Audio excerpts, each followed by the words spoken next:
Buenos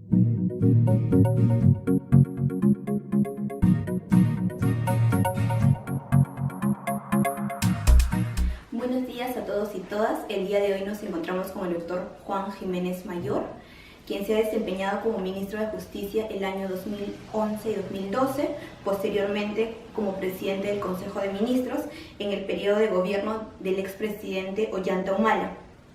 Y también se ha desempeñado como embajador de Perú ante la OEA, y también ha desempeñado otros cargos. Le vamos a hacer una corta entrevista respecto al tema de derechos humanos, la lucha anticorrupción y algunas opiniones que nos pueda dar respecto a temas de actualidad. Muy bien, mucho Buenos gusto. días, Bien. doctor Jiménez. ¿Cuál fue su motivación para dedicarse al tema de derechos humanos o especializarse en derechos humanos? Bueno, los abogados tenemos una amplia gama de campo de acción. Yo trabajé en los años 90 en la Comisión Andina de Juristas, que es una organización no gubernamental precisamente enfocada en el tema de derechos humanos en toda la región andina. Trabajamos en esa época difícil en el Perú por el fujimorismo, que era el gobierno en ese momento que ustedes saben no promovía ni respetaba los derechos humanos, pero nuestro enfoque estaba vinculado a la temática regional, lo que ocurre en Chile, en Bolivia, en Venezuela, Ecuador, Colombia y por supuesto el Perú.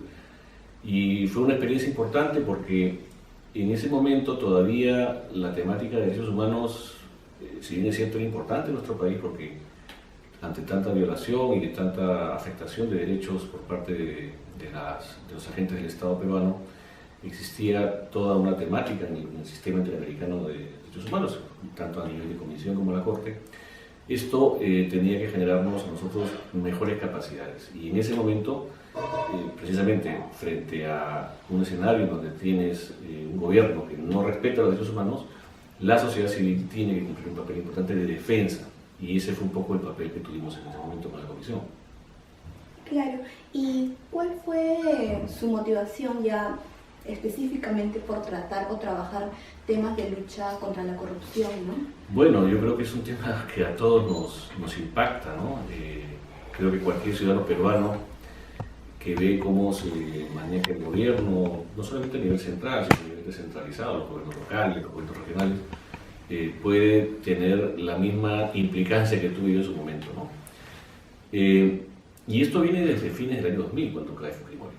Cuando cae Fujimori, todos vimos un país en donde la corrupción penetró en nuestro sistema político. Fue un modelo que se conoce en doctrina como modelo sistémico, es decir, de toma por parte de una organización del poder para corromperlo y extraer recursos del Estado. El caso peruano fue el primero en el continente de combate a la gran corrupción, la corrupción que viene desde las altas esferas del poder político y que, como he dicho, generó una captura del poder para fines personales. Y fue la primera experiencia porque es un caso, un modelo exitoso, en donde altos funcionarios del Estado, desde el presidente de la República, ministros, congresistas, jueces, empresarios, en fin, una serie de personas que estuvieron en este gobierno fueron investigadas y condenadas por actos de corrupción. A mí me tocó en esa época, fines del año 2000, trabajar en el gobierno de transición. Yo fui viceministro de Justicia y nos tocó ayudar, digamos, conjuntamente con una serie de personas en la construcción del modelo anticorrupción peruano, que es un modelo, yo diría, exitoso en el sentido de plantear desde el sistema de justicia, con una independencia, con la autonomía institucional necesaria, un modelo persecutorio penal contra la corrupción, con una fiscalía especializada y jueces especializados en materia anticorrupción que hasta el día de hoy funcionan en nuestro país. Claro. Desde su perspectiva o experiencia en temas contra la corrupción, ¿cuál sería la principal consecuencia que ha tenido en el país, ¿no? Bueno, yo creo que han sido varios momentos que hemos tenido en el Perú. El primero, donde tenemos este modelo exitoso, donde se juzgan a altos personajes, donde hay una gran lección al país que dio el sistema de justicia para poder procesar a estas personas. Luego hemos tenido un proceso de relajamiento del modelo, donde desciende muchísimo el combate a la corrupción, que estuvo básicamente en la época del presidente Alan García, en donde la Procuraduría Anticorrupción, por ejemplo, fue relajada en sus metas, en sus procedimientos de trabajo, donde además se expresaban hechos de corrupción desde altos funcionarios del gobierno. Ya todos debemos recordar un poco las reuniones de ministros en hoteles, digamos, con empresarios para negociar seguramente algunos contratos o cosas de ese tipo. Unas obras públicas. Así es. Y luego es que nosotros, con Francisco Eguiguren, que fue el primer ministro de Justicia que tuvo el gobierno anterior, con quien yo trabajé, y luego reemplazándolo a él, lo que planteamos fue la recuperación de los espacios perdidos en el Estado para el combate a la corrupción. Y esto se dio básicamente en el fortalecimiento de la defensa del Estado, las procuradurías públicas. No sé si se recuerda, pero cuando nosotros llegamos teníamos una procuraduría sumamente debilitada, la Procuraduría Anticorrupción. Teníamos dos procuradurías, la Anticorrupción, que tenían competencia nacional, y la Procuraduría Fujimori y Montesinos. Las fusionamos para que tengamos un solo modelo anticorrupción y fijamos una serie de políticas de trabajo. Una de ellas era, por ejemplo, los embargos a personajes corruptos.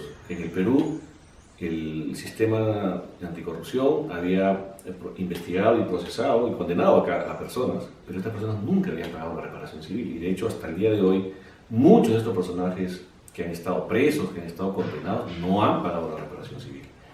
Y no sé si ustedes recuerdan, pero el primer caso que durante mi gestión como ministro se dio en la recuperación de fondos fue el embargo a este señor Curi, Alberto Curi, que fue la persona, no sé si recuerdan ustedes, pero es bueno que ustedes lo sepan, o que lo recuerden, fue la primera persona que salió en un video.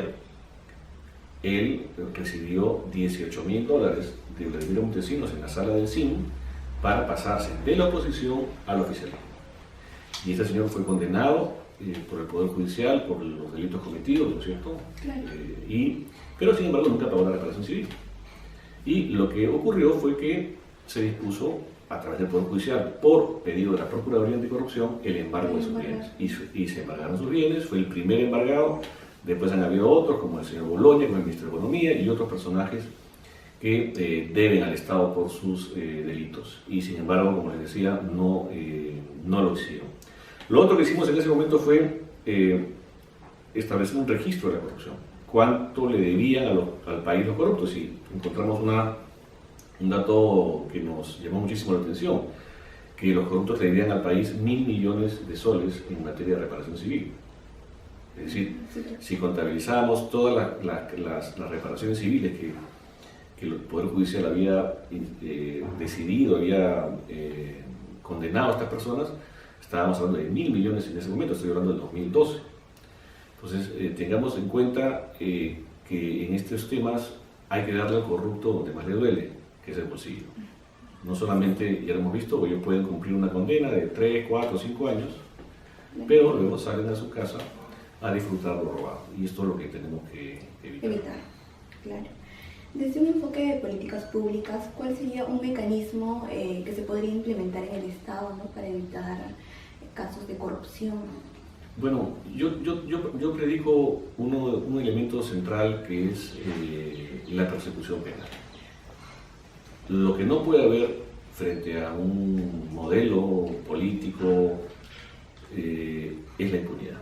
Es decir, si yo cometo un delito, yo tengo que responder por ese delito. La ley tiene que cumplirse. Entonces, uno de los elementos claves, creo yo, para el combate a la corrupción es que el sistema judicial funcione. Pero funcione de manera objetiva, de manera independiente y con eficacia, sin persecución política y sin que la política invada los fueros judiciales, ¿no? Como vemos que existen en algunos países, inclusive como vemos que existen en el Perú, porque hay personajes acá en nuestro país que no son tocados, ¿no? Que el sistema de justicia no toca, todo el mundo sabe de quién estoy hablando o de quiénes estamos hablando, y esto es lo que quizás debería preocuparnos, porque la ley tiene que ser igual para todos. Exactamente. ¿Cómo ven los avances de la lucha contra la corrupción en el Perú actualmente, ¿no? Bueno, miren, vamos a ponerlo en estos términos. El caso de corrupción más grande en América Latina es el caso de las empresas brasileñas, ¿no?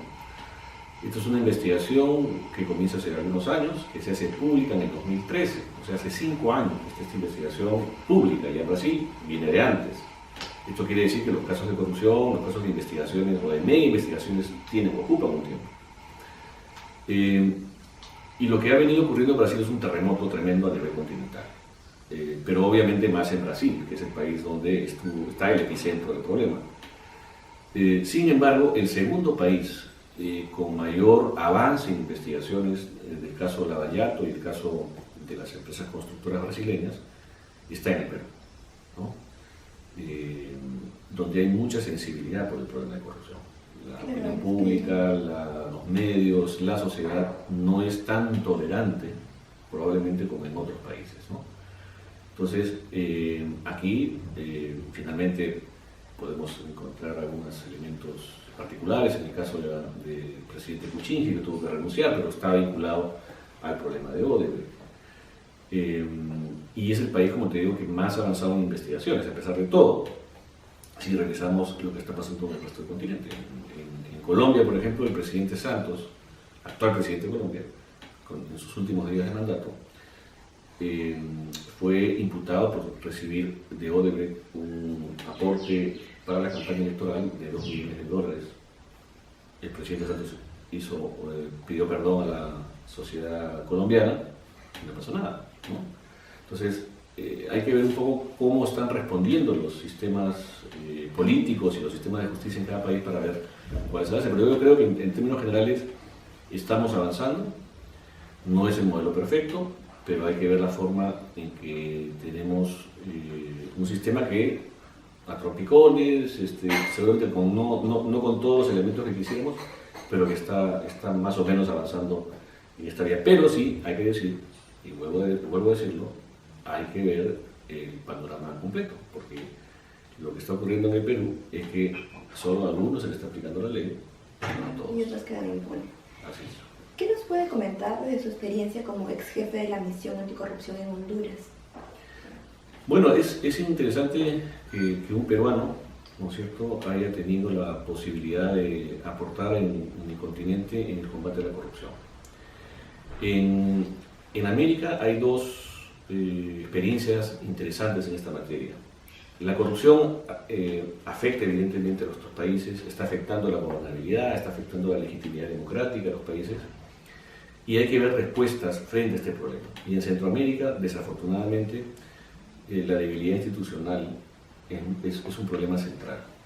En el caso nuestro tenemos una fiscalía que, digamos, está reaccionando bien, está reaccionando de alguna forma, repito, con todos los problemas que tenemos, pero es necesario considerar que a veces necesitamos ayuda internacional para poder colaborar con los países en el combate a la corrupción. Y eso es lo que pasó en Honduras. Y digo que hay dos modelos porque misiones de combate a la corrupción, misiones internacionales de combate a la corrupción existen en Guatemala, que es de las Naciones Unidas, y en Honduras, que es de la OEA.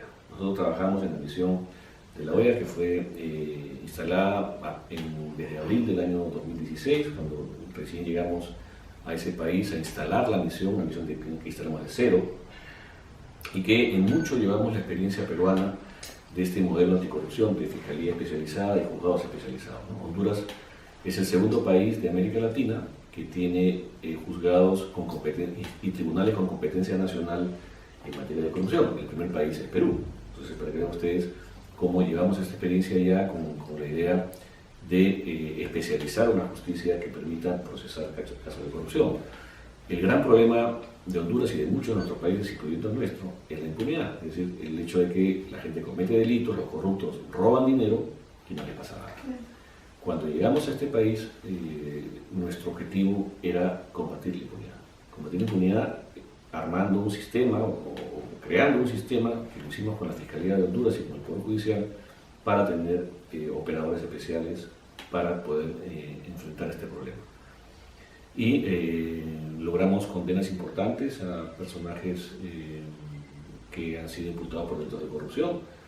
Uno de ellos, por ejemplo, fue el exdirector del Seguro Social. Esta fue una misión que se crea a partir de un escándalo de corrupción del Seguro Social en Honduras, donde la gente se indignó y comenzó a salir a las calles a protestar contra la corrupción. Por eso es importante siempre indignarse, siempre que la sociedad civil tome la iniciativa, reaccione, porque los corruptos están felices cuando la gente es cómplice en cierta forma por el silencio. Sí, sin duda, ¿no? Entonces es importante que la sociedad responda frente a eso. Y eso pasó en Honduras. En el 2015 la gente salió a las calles. Una cosa muy bonita que hicieron allá fue se llamaban la marcha de las antorchas. Salían todos los viernes la gente con antorchas encendidas en las calles de Tegucigalpa, en la noche, ahí oscurece a las 5:30, está oscuro, y digamos cientos de miles de personas en las calles protestando contra la corrupción. El gobierno tuvo que instalar esta misión y nos tocó ir allá. Condenamos al operador judicial a través de un trabajo de investigación en el cual estuvimos trabajando, y condenó a esta persona y a otros personajes encumbrados del Seguro Social. Él está condenado en este momento a 45 años de prisión. Logramos la condena por primera vez en la historia de Honduras por tráfico de influencias contra el ex vicepresidente del Consejo Superior de la Judicatura, que es el órgano que administra la carrera judicial en Honduras. Y iniciamos una investigación que presentamos ante el Poder Judicial contra diputados. Era una mega investigación que involucraba a más de 60 diputados en el país, motivo por el cual se generó una reacción de los sectores corruptos en Honduras que provocaron finalmente nuestra salida. Lo importante, digamos, es que los peruanos podemos realizar importantes cosas, no solamente en el país, sino fuera. Y este es un elemento que yo quisiera invitarlos a ustedes como jóvenes abogados, estudiantes, que sepan que hay un mundo afuera y que los peruanos podemos trabajar en organizaciones internacionales, podemos trabajar haciendo tareas a nivel jurídico, a nivel social, en fin, en otros países, y hacerlo de manera eficiente, hacerlo muy bien. Desafortunadamente no tenemos una política dentro del gobierno para promover que peruanos salgan a hacer este tipo de cosas, como si lo tiene España, la tiene Chile, Argentina. Ustedes verán en los organismos internacionales a mucho chileno, mucho colombiano, mucho argentino, por cierto, y poco peruano. Y creo que es importante, ahí hay un campo profesional que hay que, digamos, explorar, pero es importante siempre que tengamos gente que pueda promover eso, ¿no? En nuestra idea, por supuesto, teníamos peruanos importantes trabajando en la misión, a partir de mi llegada, que era, por ejemplo, el ex procurador Julio Arbizu, que trabajaba con nosotros, y otras personas que también han hecho un aporte importante al combate a la corrupción en las Américas.